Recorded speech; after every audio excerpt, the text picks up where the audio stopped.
Äntligen måndag och en specialare här i programmet. Det blir stora penseldrag och många ämnen med en stor profil. Varmt välkommen till Börslunch.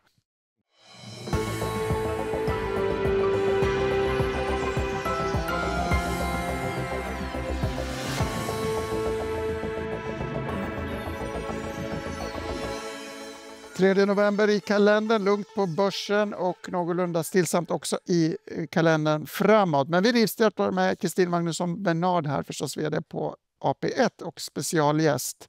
Vi börjar med kalendern, varmt välkommen ska jag säga. Och att det är november, tittar du på säsongseffekter och kalendereffekter? Det tror jag nog är svårt att undvika i min bransch, och tack för inbjudan förresten. Det är ju ofta så att när man kommer in i den här starka börsmånaden november så brukar det ha gått lite svagare dessförinnan. Nu har vi sett en rätt så fin höst och återhämtning i många portföljer, så det finns säkert fler pensionsförvaltare än jag som känner att hoppas det håller i sig hela vägen in i mål på året. Lite kul att även du är orolig, för du är ju en risktagare som för det mesta är rätt positiv. Men jag tror att man alltid ska vara lite konstruktivt orolig om man har mitt jobb, för att annars har man inte tänkt tillräckligt. Vi har fått en hel del PMI-data idag från olika delar av världen. Lite mjukare i Sverige, i Tyskland väntar vi fortfarande på det där lyftet. Några tankar om den datan och om konjunkturbilden? Vi ser rätt så många indikatorer nu som kommer in lite starkare än tidigare, men det är fortfarande ganska långt till att det ska vara riktigt drag i konjunkturen. Vi kommer från låga nivåer, så gärna vill vi ju se ett antal siffror nu som fortsätter komma in åt det starka hållet för att så småningom också börja se mer avtryck i arbetsmarknaden till exempel. Men det är okej att nu säger vi att allting kommer 2026. Vi har skjutit det framför oss många gånger. Okej, beror de på vem du frågar. Jag tror det finns många företag och hushåll som känner att de har väntat länge. Vi sågs en gång i SVT-studio och pratade om Alectas förvärv av amerikanska eller investeringar i amerikanska nischbanker. Det gick dåligt. Nu skriver Dagens Industri att FI sannolikt inte kommer att utfärda någon sanktion med anledning av den här investeringsfadäsen. Eftersom vi pratat om ämnet förut, någon reflektion från din sida? Ja, utan att ha någon särskild insyn i Alectas portfölj så tänker jag egentligen att det är viktigast att prata ur det här utifrån ett strategisk synpunkt om de här uppgifterna stämmer. Alecta har haft fina resultat men också haft enskilda investeringar då som inte har gått bra. Och det är ju ett val man gör och kanske en riskacceptans man behöver ha om man ska hålla på med den sortens verksamhet. Det är en intressant diskussion. Å ena sidan vill man ju ha någon slags konsekvens för felaktiga beslut. Å andra sidan vill man ha ett mandat att ta risk och misslyckas, för det ingår i en investeringsprocess. Precis, och det är just där portföljkonstruktionen kommer in. Jag tror inte det finns någon förvaltare som inte känner att det gör ont när en investering inte går som man har tänkt sig. Men det gäller ju att det ska göra ont men inte katastrofalt ont och att man hela tiden lär sig. Vi har inte bara Kristin Magnusson Bernard i studion, även Elin Wiker, min kollega, är med oss och jag tänkte att vi ska hålla oss uppdaterade i nyhetsflödet med hjälp av dig, Elin. Ja, precis. AcadeMedia har ju rapporterat idag och man faller 7%. Jag tror inte man faller på rapporten i sig, utan det som då AcadeMedias vd Marcus Strömberg säger under sin rapportpresentation och den frågestunden som är, eftersom att bland annat då Liberalerna har lagt fram ett förslag där man vill fasa ut vinsterna i skolan, något som såklart skulle drabba AcadeMedia. Det är ju val nästa år, så att det här är en fråga som säkert kommer lyftas och jag gissar på att det är det som tynger den här aktien lite idag. Värt att nämna är ju också att man uppdaterade sina finansiella mål där då den justerade EBIT-marginalen nu blir den justerade EBITDA-marginalen, och så här sa vd då Marcus Strömberg om det. Bakgrunden till det är väldigt enkelt, för det i sak betyder ingenting. Vi har fortsatt hög ambition, om inte ännu högre ambition, men som ett förvärvsdrivet bolag så är det ofta lättare att förstå det så kallade EBITDA-måttet. Det var som sagt ingen fara på taket där, lät det som, med det här målet. Jag kan väl också nämna att Warren Buffetts Berkshire Hathaway har rapporterat i helgen. Det jag tycker är spännande där är att man inte återköpt några aktier under perioden och att kassan befinner sig på rekordnivå, vilket känns som varit ett tema senaste året, att det alltid just är på rekordnivåer. Vad man ska göra med pengarna, det funderar jag mycket på, men Berkshire är också stora på försäkringssidan och jag tror att Kristin hade en spaning på temat försäkringsbolag och kanske private credit. passning. Ja, tack för den. Vi har ju pratat rätt så mycket om onoterade krediter på marknaden överhuvudtaget. Och jag tänker att det är också viktigt att vara tydlig med att vi har inte särskilt mycket onoterade krediter, faktiskt nästan inget alls i portföljen, så att alla vet och jag kan förklara varför vi har gjort just det valet. Men det som jag tycker är intressant för många funderar på, är det här en stor risk? Hur mycket kan det påverka marknaden i stort? Och just att det är till exempel försäkringsbolag, det är pensionsfonder, det är rika privatpersoner som till stor del har köpt då de här onoterade krediterna. Till skillnad från banker alltså? Till skillnad från banker. Det gör att det är annorlunda än om det hade varit en bank som det var i finanskrisen för en 15 år sedan. För det är ju dels så att en bank har mycket mer hävstång i sin balansräkning så man kan få igång en negativ spiral, och banken i sin tur finansieras av insättningar från alla oss som vi kan få för oss att ta ut ganska snabbt, tillbaka till din poäng då om nischbankerna. Så jag gissar att det kommer bli lite fler förluster bland de onoterade krediterna, men det kommer sannolikt inte så mycket vara i banksektorn, utan det kommer vara nedskrivningar i olika kapitalförvaltares portföljer. Betryggande då, även om det som vanligt är vi blivande pensionärer som får ta smällen då, ifall det blir en smäll.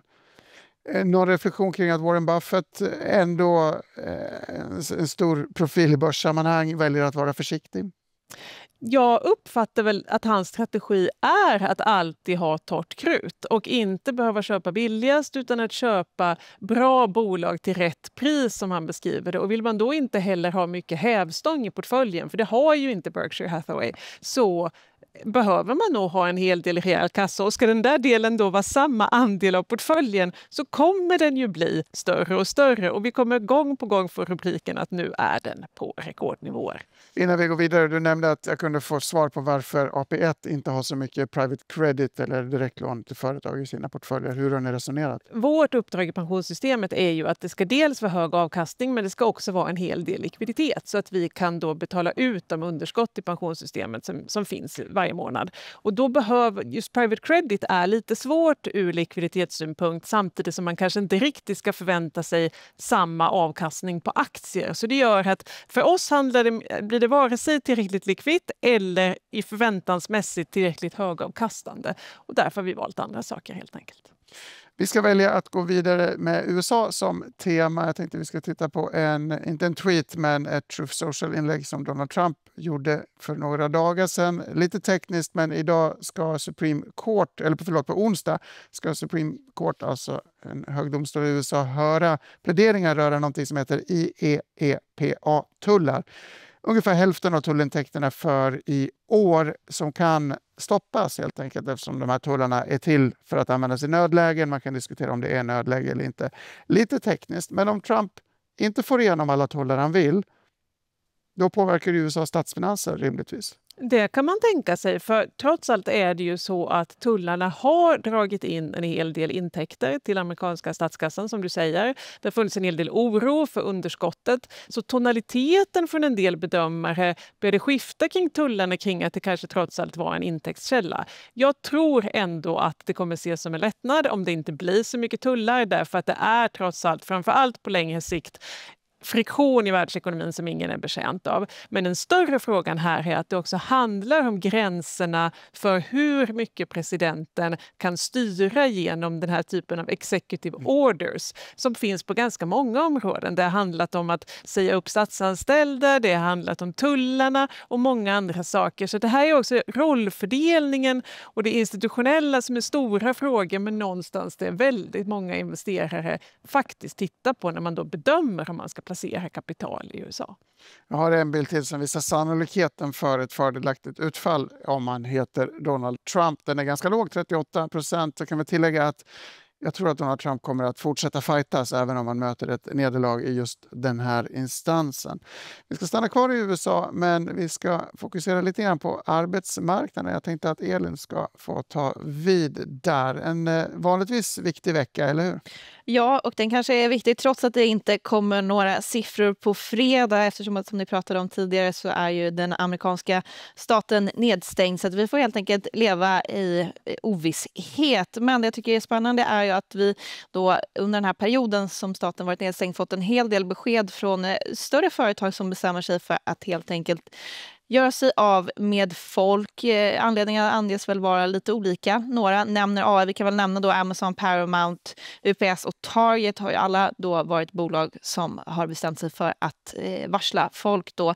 Den här bilden tycker jag är lite spännande för den visar just att hur då arbetsmarknaden har förändrats möjligtvis sedan ChatGPT lanserades under var i slutet där 2022, början 2023.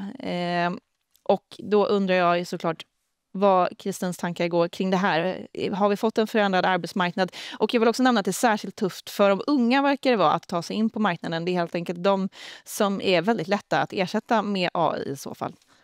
Den första funderingen, är det AI det handlar om eller är det här någonting som är ganska praktiskt att skylla på i ett läge när man kanske ändå behöver effektivisera sitt bolag och dra ner på kostnaderna? Min uppfattning också efter att ha varit i USA ganska nyligen och pratat med bolag vi investerar i att det är känsligt att till exempel säga att tullarna har påverkat affärerna negativt.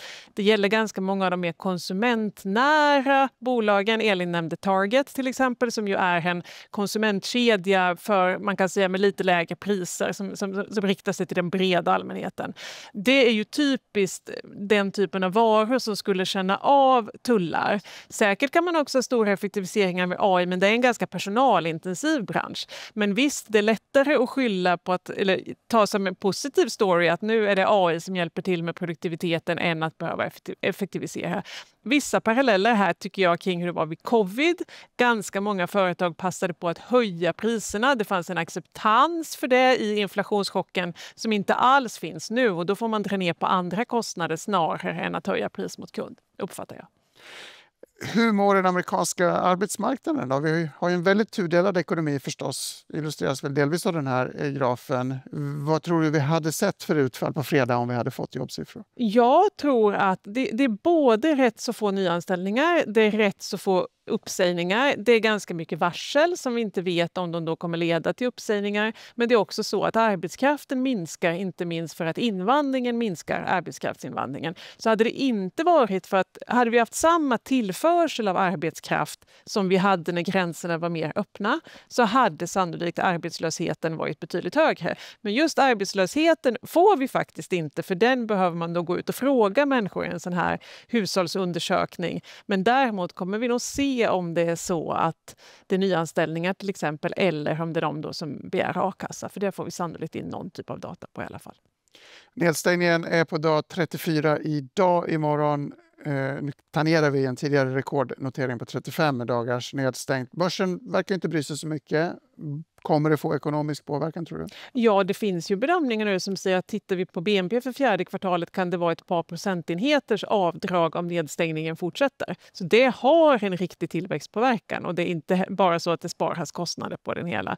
Men framför allt undrar jag ju hur det kommer gå för alla de amerikaner som är beroende av matkuponger som då inte kommer betalas ut och hur hela den politiska diskussionen kommer gå kring just att de som har minst marginaler i samhället inte får de stöd som faktiskt är beslutade till dem.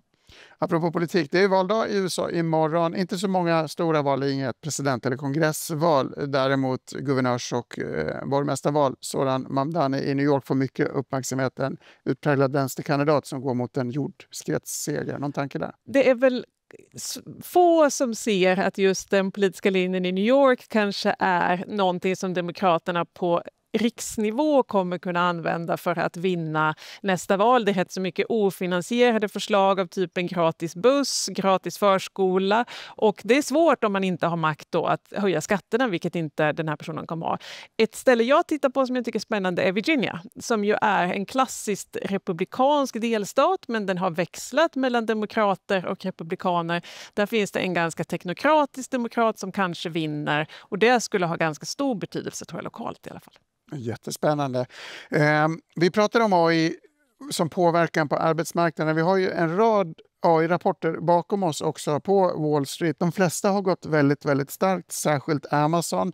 Meta åkte däremot på en riktig smäll. Någon reflektion av de olika utfallen här? Jag tycker det är sunt när det är olika utfall. För tittar man på de här bolagen så är det ganska olika sätt de finansierar sig på. Det kan vara intjäning eller det kan vara via upplåning. Och om du som investerare ser att du finansierar din expansion via försäljning, via intjäning och du sannolikt också kan omsätta det här till mer försäljning så är det klart klart att du belönar det mer än om det har skett via belåning. Så personligen tycker jag, särskilt när det kan finnas en oro för att allt som man på något vis kan associera till AI får lite av en bubbelstämpel, så är det sunt när inte alla AI-stämplade bolag går bra. Att det smäller till betyder att vi fortfarande är en hälsosam marknad som kan... Precis, då prissätter vi faktiskt risk och det är marknadens jobb. På den boken kan vi nämna att OpenAI verkar göra en förlust på $12 miljarder, rapporterar Wall Street Journal. Det tar ett tag innan vi ser vinsten i just det bolaget. Tillbaka till Sverige. Vi har en hel del räntebesked i Europa, Norges Bank, Riksbanken och Bank of England den här veckan. Riksbanken, om du hade jobbat på Riksbanken, vad hade du gjort då? Jag tror, nu sitter man ju med annan information om man sitter utanför än man sitter inne i en centralbank. Men hade jag tittat på det utifrån så hade jag sagt att nu har det gjorts ganska mycket räntesänkningar som man inte har sett effekten av än. Det kommer ganska mycket stimulanser som man inte heller har sett effekten av än. Det kan komma inflationspåverkan längre ut av lägre råvarupriser och annat som gör att inflation kan komma ner. Så allt det här talar nog för att man ska vänta in och se hur till exempel konjunkturen tar fart och kanske faktiskt inflationen kommer ner lite grann. Jag läser morgonbrevet från din tidigare arbetsgivare Nordea, så diskuterar man idag någonting som heter transmissionsmekanismen. Lite tekniskt, men det förs en argumentation att många år av kvantitativa lättnader av stimulansköp på obligationsmarknaden har förändrat hur marknaden fungerar. Därför fungerar den inte, prissättningen fungerar inte riktigt som den ska. En tentativ slutsats är att Riksbankens sänkningar inte får fullt genomslag i bolånetagarens plånböcker, bland annat på marknaden, på grund av att marknaden fungerar annorlunda idag. Lite teknisk fråga, jag undrar om du har några tankar kring det resonemanget? Nej, men om vi börjar med att bena i vad får en räntesänkning eller räntehöjning för effekt? Det finns ju inte ett konstant svar på den frågan. Det handlar om hur mycket lediga resurser har du i ekonomin, hur skuldsatta är hushållen, hur osäkert är läget och hur funkar marknaden? Personligen skulle jag nog säga att min bild som ränteinvesterare är att marknaden funkar bättre nu än för några år sedan. Jag tycker att Riksbankens avtrappning av balansräkningen har tillfört likviditet. Prissättningen funkar bättre. Däremot så upplever jag nog att hushållen är mer försiktiga än tidigare. Och det beror på att man vill skydda sig mot chocker. Man har varit igenom en ganska tuff period och vill ha en annan buffert. Och det gör att just nu så reagerar man mindre på räntesänkningar. Sannolikt kommer det då också kanske komma en dag när man inte reagerar lika dramatiskt på räntehöjningar som tidigare, för man har en starkare ekonomi. Men summa summarum ska man nog vänta sig att hushållen under en ganska lång period kommer se igenom lite av särskilt enskilda eller kortsiktiga förändringar. Så hushållens konsumtionsbeteende påverkas inte så mycket av räntesänkningar. Däremot hur Stibor prissätts är väl en annan sak. Men är det här tillfälligt då?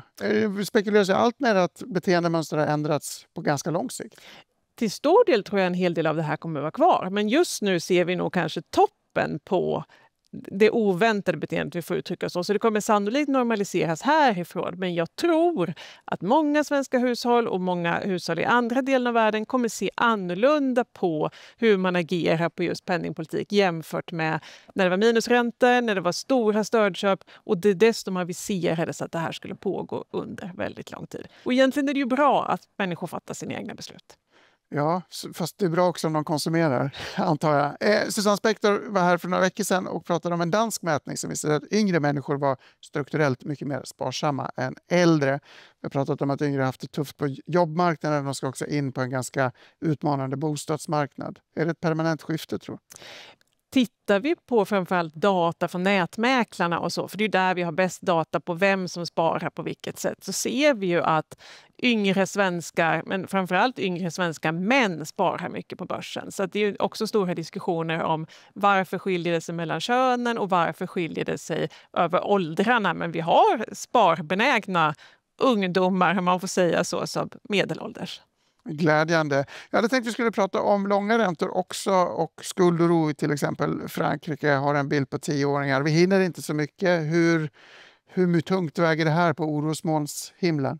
Som ränteinvesterare idag har man många marknader att välja på. Många löptider, olika typer av instrument. Och det gör till exempel, är du orolig för långa franska räntor så har du alternativ. Och den där disciplinfaktorn skulle jag säga är ganska stark, vilket jag också tycker är sunt. Men det gör att Vi ser lite också att politiken, vissa initiativ rullas tillbaka, vissa möjligtvis ohållbara då finanspolitiska expansioner faktiskt då mildras just för att räntemarknaden faktiskt reagerar. Stort tack för det här allra sista. Vi spekulerar mycket. När jag frågar runt på stan så hör jag många lovord. Jag hör Riksbanken, jag hör vd på Swedbank, vad vet jag. Kan du säga någonting om din framtid efter jobbet på AP1? Nej, det kan jag tyvärr inte. Och det gör inget. Det var jättetrevligt att prata i alla fall, Kristin Magnusson Bernard. Stort tack ni som kollar. Vi på Börsen är tillbaka igen imorgon. Samma tid, samma kanal.